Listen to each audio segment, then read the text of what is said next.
Hi, I'm Brian Crombie, and we're going to be talking on The Brian Crombie Show. We're going to be talking about politics, arts, business, and social issues on The Brian Crombie Show on Canada One TV.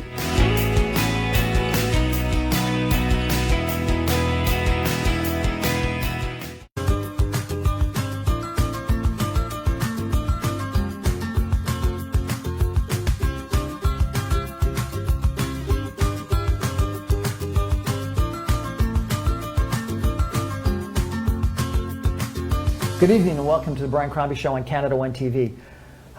During COVID-19, a lot of us, I think, have had some challenges with self-isolation and physical distancing and social distancing and being alone and all that kind of stuff. And I wanted to introduce you to a guy who is a good friend of mine, someone who I think extremely highly of. And I didn't know his story for a long period of time. And then he shared his story with alcoholism, about alcoholism with me. And I was shocked that this guy had such a successful career, had the challenges that he did, and came through it with such flying colors. And I think, and I hope not many of you have such a problem with alcohol as Rob did, or addiction of whatever it is. But I think a lot of us are having some challenges during COVID-19, and so I thought it would be really helpful for you to hear the story of someone who confronted his problems and dealt with it, and was a fantastic guy, and is an even more fantastic guy today.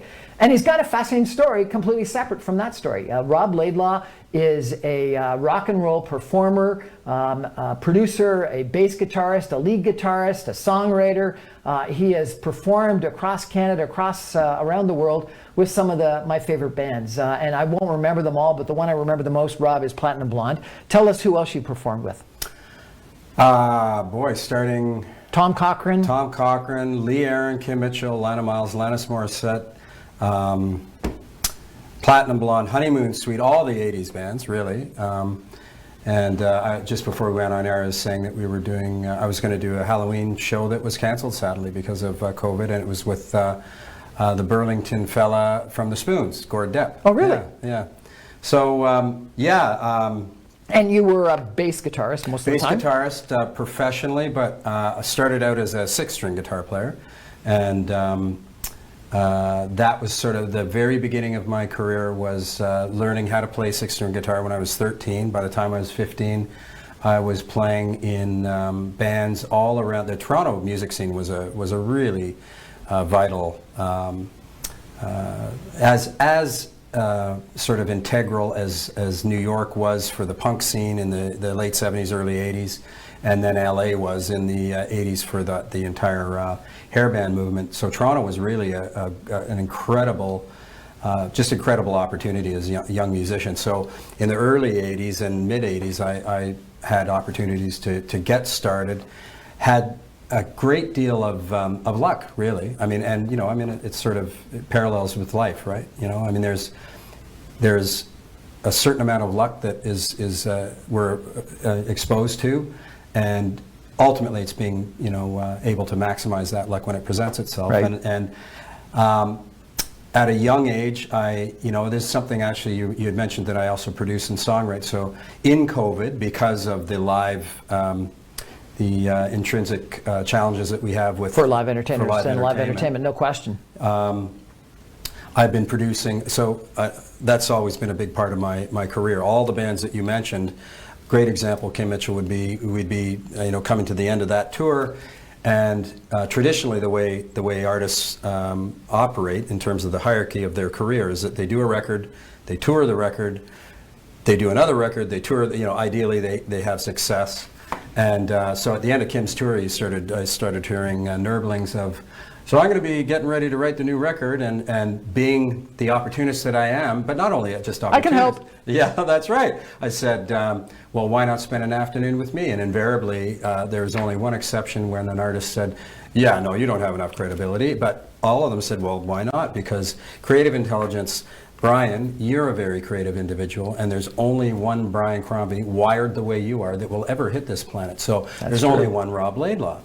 So that's ultimately what I would offer to these artists, and it invariably turned into a great songwriting opportunity. But the artists that I'm working with now, I'm finding haven't, in the last 2 decades, we've literally, we've raised our children, and I know you have as well as mine, in an age where we have, it's a point-and-click culture. Like, we can literally find anything at our fingertips. When I was coming up, you had to do the old-fashioned, like, practice for hours and really grind. Yeah. So when I was, coming up in the 80s, when opportunities presented themselves, I was ready to take advantage of them, and subsequently rose through the ranks. Professionally, I had mastered my craft enough that when someone needed a bass player, I was sort of at the tip of their tongue. And you were, an excellent bass player and a great performer on stage. Oh, thank you so much. I appreciate it. Now, my secondary story is addiction, and sadly, that started at a very young age too, because as you know, and it's not exclusive to the entertainment industry. I think it's exclusive to human nature industry, right? And that is leaning towards addiction. And certainly when one of our primary jobs as entertainers, and I will use a Kim Mitchell line as well. One of my favorite songs. He has a line in one of his songs that says, "We're just musicians here to thin the thickness of your skin," and that's. We're just musicians here to thin the thickness of your skin. Yeah. Okay. To get through to people. That's right, and also to. I like that line. It's. Guess that's why he wrote it. Yeah, and it's certainly it's a very profound line in the sense that we have historically looked at entertainment and art and on all these things to sort of alleviate the stresses of the day, but also of the individual too, right? And it also beautifies our lives too in such a meaningful way. And I mean, I'll just preface the music comment saying that it truly is the universal language, right? It transcends age, race, generations. So you were an entertainer. I was an entertainer, and you're saying that it thins the skin. And so what? Because you're an entertainer. Well, one of the things that entertainers do is we try to alleviate the stress. We try to declutter all of the discursive language that's cooking through our gray matter all the time. Yep. And so we go to see our favorite artists sing their favorite songs, and that tends to be alloyed with drinking, social drinking, right? Taking the edge off, as it were. And so what you... I, at a very young age, had the opportunity to, while I was performing, here's another sort of thing, the irony is that I've spent my entire life in front of, in some instances, thousands of people, and I was always deeply insecure.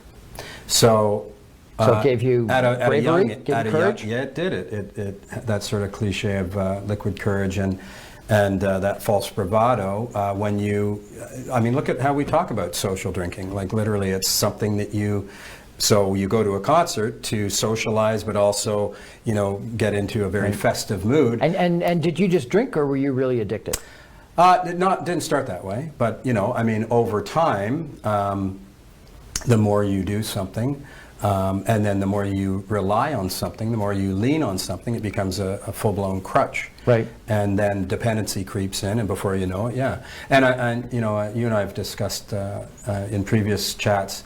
I also came from alcoholism, and I'm also very active in AA, and one of the there's all kinds of slogans in AA which are very true to life. Actually, and the slogan is, not slogan, but this phrase is, if you shake any family tree, alkies will fall out. And that certainly was the case in my family. And my father was... So is alcoholism genetic? There's a genetic component, for sure there is. Oh, well, really? for instance, I'll speak candidly, I don't believe you're an alcoholic. I'm not. So, the dopamine receptors in my brain are different than the dopamine receptors in your brain. I have a deficiency of dopamine. So when I drink alcohol, it increases the dopamine, which are, to layman terms, the happy receptors. Right. Also occurs when you exercise. All kinds of, there's other. But there's also people that have just got an addictive personality, and so therefore they could be addicted to alcohol or drugs or sex or working out or marathons or whatnot. I would say humans are addictive by nature. They lean towards addiction. I would say. This very device that we're completely telephone addiction tethered to is a very real addiction. They actually, I would I'm not even going to get into that. Okay, so back to the fact that I had become a problematic drinker at a very young age. But like my father, who was actually a psychiatrist and the head of psychiatry at the East General for 20 years, was a high-functioning alcoholic. So And you were a high-functioning alcoholic. You were certainly still on stage. You were Yep. still performing. You were still a great guy. And then you had a sort of a catalytic moment. 12 years ago. So here's another, just truism or a fact. If you drink over time excessively, like I was, you will be prone, you will there's a great chance that you will have alcohol-related seizures. Now, many people don't talk about this. People that literally, not necessarily suffer in silence, but don't talk about it because there's a great deal of shame in having a seizure. If you actually publicly, mine were very public expressions, right? There were the very first one was a huge corporate show with a singer from Glass Tiger and Trooper. And you had a seizure on stage? I didn't have a seizure on stage. It was dumb luck that I hadn't been driving to the event and or on stage, because the outcome could have been fatal. I was walking across the event floor, having done all my responsibilities were taken care of. I had sound checked. We were ready to perform. I had literally opened my first beer of the day, poured it into the glass, seized, crushed the glass in my hand, which I don't know if you've ever seen a seizure. No. It's pretty. What I've been told is it looks as though you're dying. And anyway, I'm going to expedite the story. Rob, I'm going to just interrupt. Okay. I'm going to take a break and Right. come back, and you can tell me about what the doctor told you, which Sure. is something I want to get to. We're chatting with Rob Laidlaw. He's an unbelievable rock and roll performer, songwriter, producer, great guy, but he's telling us his story about how he overcame addiction with alcohol. We're going to come back, and he's going to tell you, a scary part of the story, and then also a heartwarming part of the story in just a minute. Stay with us.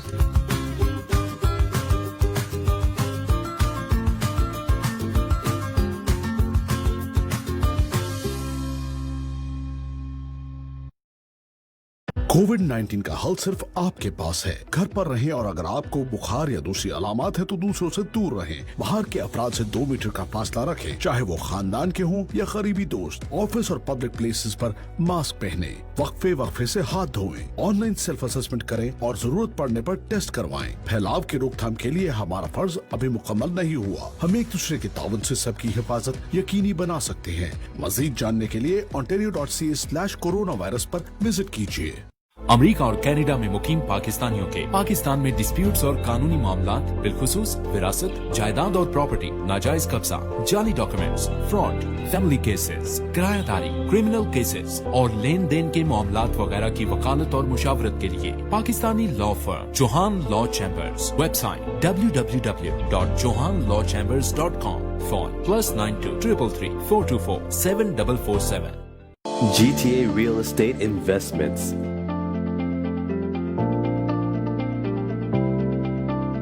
Pre-construction or resale.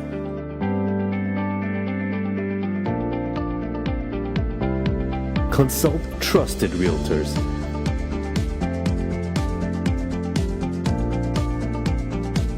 Get first access and incentives. Contact Khalid Aziz or Mashood Khalid, 647-865-2949. Was your family or business prepared for this financial crisis? Want to learn how I prepare my clients with the essential financial planning pyramid for any financial crisis come their way? Hello, this is Zahid Sayed from Arooj Financial. For your complimentary Zoom or Skype meeting, call my office at 905-624-0008 or visit aroojfinancial.com. Here's to the people, pioneers searching for better, ambitious fortune seekers in strange new places. They're the inspiration behind Zoom, the fast and secure money transfer app from PayPal. Life is precious, and health is the greatest gift. The best investment you can ever make is in your own health and life. Take steps now for your health and life concerns, which includes drug and dental insurance, travel insurance, critical illness, disability income insurance, and super visa insurance. We also provide life insurance, RESP, RRSP, and segregated funds. To make the informed decision, contact Babar Chughtai, your health benefit advisor at 416-816-9210. It's 416-816-9210. Buying or selling a residential or commercial property is one of the biggest financial decisions most people will make in their life. The real estate lawyers at Alam Law Chambers will guide you through the complete real estate laws to ensure your transaction completes on time and your dreams come true. Reliable and affordable. Alam Law. Hi, I'm Brian Crombie, and we're going to be talking on The Brian Crombie Show. We're going to be talking about politics, arts, business, and social issues on The Brian Crombie Show on Canada One TV.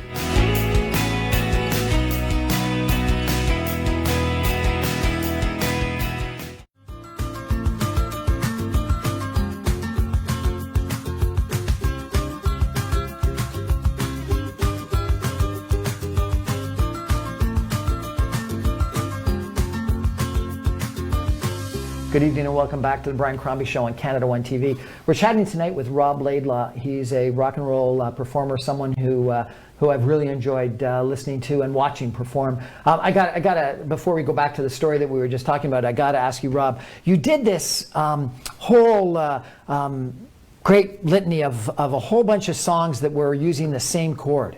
Yes. What was that all about? The medley. The medley. Yeah. And it was, what were the 4 chords? 4 chords, yeah, which, and I was actually telling someone very close to me recently about, just to declutter the whole notion of chords, right? There's A, B, C, D, E, F, G. There's no P, there's no S chord. So you learn those 4 fundamental chords, sharps and flats, but you can literally, every piece of music through time has been written using those chords. So this specific medley, and I remember you've been fond of it,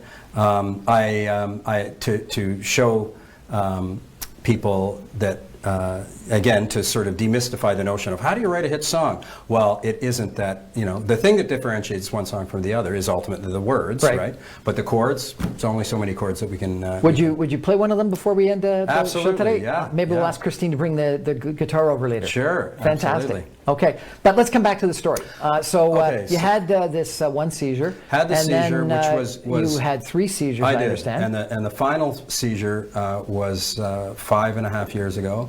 It was at my mom's memorial, so I was literally preparing to stand up and deliver a eulogy for my mother. I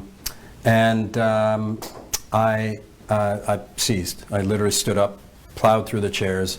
The only sort of distinct difference was my then wife, my children, my siblings, relatives I hadn't seen in ages were all there. So they were witnessing essentially... You having a seizure in front of them? In front of everybody. At a funeral? At my mother's funeral, yeah.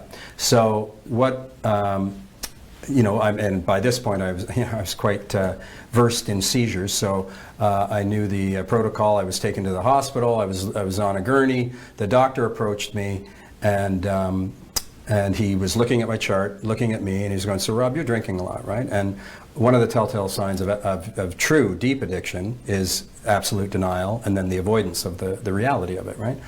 And I basically said, "Oh, yeah, not so much." And he said, "You're probably doing drugs too," and I completely denied that. And not that I was a huge drug taker, but enough. So you were the typical bit of a rock and roll, and that was the cliche as I came to on the floor. I just remember thinking, all great cousins and people that I hadn't seen in years were going, "Okay, look at this cliche rock star bullshit." Rock star stuff. And so the doctor also said, at which point he said, "Yeah, you're not going to live into your 50s. Have a great day," and walked away from me. Sorry, what? The doctor said what? You're not going to live into your 50s? The doctor looked at my chart, looked at me, lying, yet again, which is another thing that addicts do exceptionally well. Firstly, and most prominently to themselves, but to everyone else, by association, everyone else in their life. And he said, after asking me those 2 pointed questions, and I basically denied them, he said, "Yeah, you're not going to live into your 50s," and threw the chart down on my gurney and walked away. I mean, he essentially had assessed, this was my 3rd seizure, and the cliche in life, 3 strikes were out, and that was it. So my son was shaking his head, my daughter started to cry, and in that moment, and I've now been in AA for 5 years. What did your son say to you? he just said, "Dad, what are you doing?" Right? You know, and it was, I couldn't look the other way. I literally, it was like, you know, looking down a tunnel at what would inevitably be the end of me if I didn't change the trajectory of my life. So I did. That was on a Saturday. Monday, I booked into 3 weeks into a great rehab out in the area I live. Came out of there grinding pretty hard because I was also smoking a fair cigarettes. And but I literally went cold turkey, and you know, also went into therapy intensely during that time, which was immensely helpful because, I mean, you know, at the end of the day, Brian, I drank because I really didn't like myself that much at the end of the day. So we all contend with, and you were talking about COVID and how that's sort of affected people. The AA in COVID has literally existed in the Zoom world, which we've all been contending with. But the most remarkable thing about the Zoom world is that I literally go to meetings. I go to a meeting weekly in New Zealand. I go to a meeting in Belfast. It's opened up this community in such a globally, worldwide in an amazing way. So connecting with people that are suffering from the plight that I suffer from, and how in different cultures and different countries, how they're contending with the very same. So that's the one thing that alloys someone with that specific, because as you said earlier, yes, we do have addictions in our lives. Addictions that will literally, that storm that will take you out is the addiction that, you know, and believe me, I know it may not be a popular thing to say, but alcoholism kills far more people every year than flus and everything else. So Rob, you know, it's an incredible story. And you're an unbelievably interesting, wonderful performer, and I've loved listening to you. And as I said, you know, I never would have expected this as part of your story. And so I guess you were high functioning and you covered it up incredibly well. What got you through it? Was what the doctor said and what your son said? Do people need to go to the sort of the worst kind of part of the situation to realize, or was it AA, or was it rehab, or was it the people, or was it you? What got you through, buddy? I would like to say that everything you just mentioned in a combo platter is exactly what, because it isn't any one thing that that, you know, solves the addictive. As I said earlier, I mean, and there is a great David Suzuki special on addiction, as a matter of fact, and I watched it in my first year of sobriety, and it was called Wasted, and it was specifically talking about a psychotherapist in Vancouver that lost everything over the course of 10 years because of his addiction to alcohol. So it was the doctor literally calling me on my BS, finally. It was my children just looking at me, having seen me degenerate over the 6 years of those seizures. It was my professional career starting to really bite me in the behind, because there were, and you had mentioned Platinum Blonde, there were a few nights where the singer would text me the following morning and say, if you're ever that blasted on stage again, I'll never work with you again. Really? Yeah. So, and yet to my response, I'd be looking at this text going, this guy's out of his mind. What the heck is he talking about? Again, massive denial, right? So the epiphany, the bottom for me was a number of elements. Did you have enablers during the I'm not going to get into that, because we all do, really. Really? I mean, you know, well, and let's face facts, right? I had to let go of certain people in my life when I got sober, because they literally. I'm just going to quickly tell you a quick story. I did. I had to leave the industry too, because everything was a trigger for me in that first year. Yep. Everything was related to drinking, for me. So 3 years ago, I was contacted by because I do have people, you know, profile, and people know of the work that I do, and I'm grateful that people hire me to do that work, because here's one of the things that, you know, I will eternally be grateful for, and am even more grateful in sobriety with the clarity of mind that I've been able to regain and everything else, is that if you can exploit your genuine talents in life, that's a good life. I don't care what anyone says. No question. And so I've been able to do that. But 3 years ago, I found myself on the road with this band called Toronto, interestingly.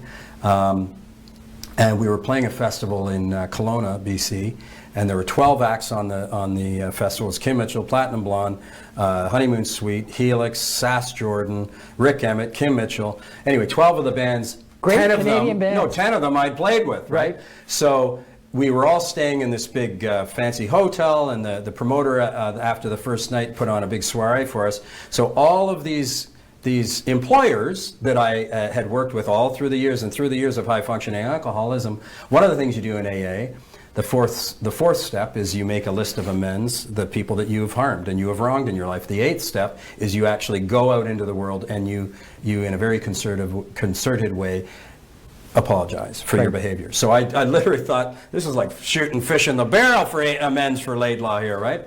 So I literally went up to Kim, I went up to Rick Emmett, and I'd say 85% of them all said, geez, I didn't think it was that bad with you. There was only 2 that said, yeah, you were in peril of losing everything. Rob, but, so again, that's a testament to how we can suppress, cover up. Thank you for sharing your story. Thank you for having me, I think Brian. it'll inspire people. Absolutely. You talked about how we all have innate abilities. One of yours is playing guitar and singing. Will you play something for us before we go? Absolutely.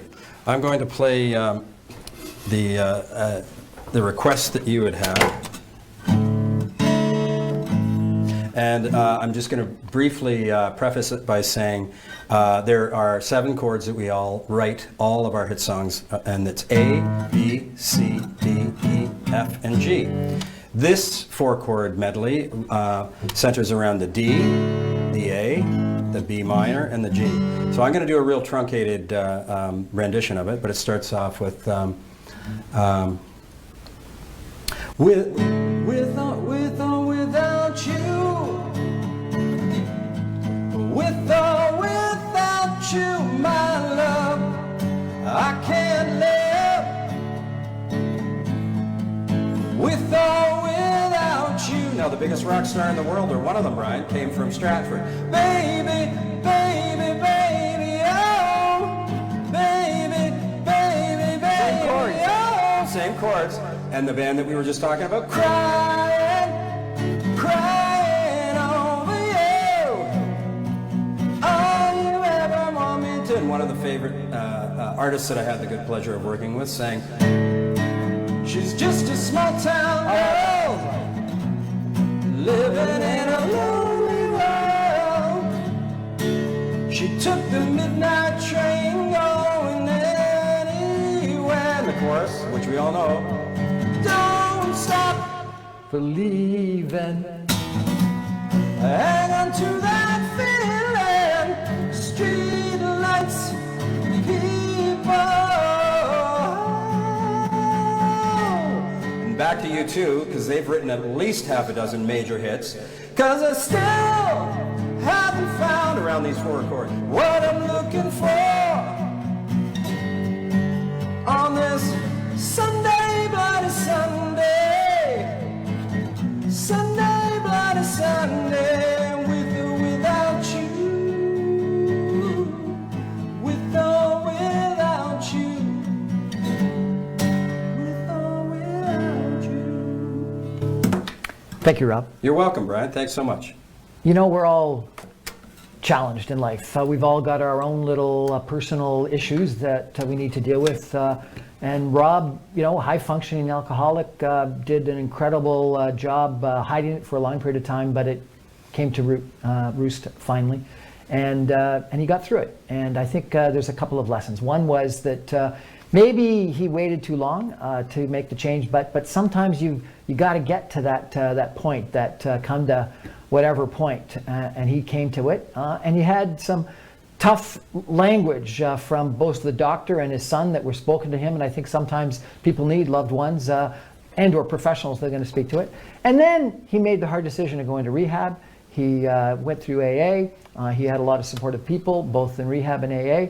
And then he came back to his chosen industry and passion and his innate talent. And it's a great story of resilience. And I think in this time of COVID-19, where mental health issues are up, alcoholism is up, addiction with drugs is up, stories like Rob are, to me, frankly, inspirational, and I hope you got something out of it tonight as well. So thank you for joining us, Rob. Thank you so much for sharing sharing your challenges and your solutions. with us. Anytime, Brian, and I'll tell you, I follow your radio show, and it's truly elevated my awareness of so many things. So thank you for everything you do and the talents that you bring to this life. So.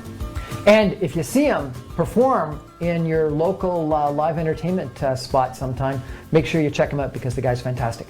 That's the Brian Crombie Show for tonight with Rob Laidlaw. Thank you so much for joining us on Canada One TV. Good night.